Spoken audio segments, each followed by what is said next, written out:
Isabelle Rossellini parle français, anglais, italien, espagnol, mais elle aurait rêvé de parler la langue des animaux.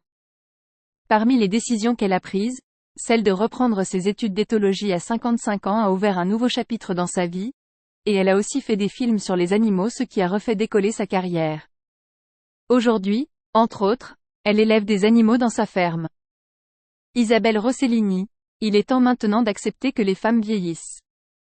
L'industrie de la beauté doit nous suggérer des conseils pour être sophistiqués et élégants, pas des règles pour être maigre, blonde aux yeux bleus. Ça, c'est une espèce de galère et c'est terminé.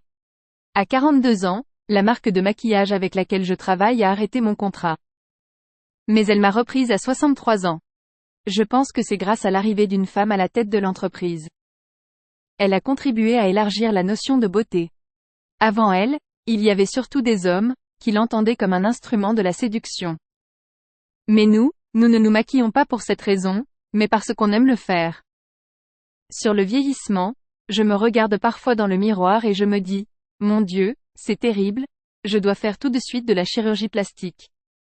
Et puis 2 heures plus tard, je me dis, mais, non, c'est une nouvelle torture misogyne et je n'ai rien fait.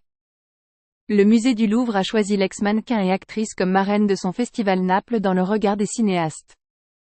Isabella Rossellini a donc sélectionné les films de son père qui y seront montrés. Mon père, Roberto Rossellini, était romain, mais il adorait Naples. Nous passions toutes les vacances d'été, à Positano à côté de Naples. Cette ville est un grand port, donc elle est extrêmement internationale. Mais en même temps elle était très pauvre, avec une histoire très tragique.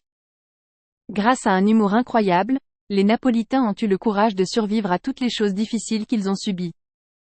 Je commence la rétrospective avec le film « Voyage en Italie ».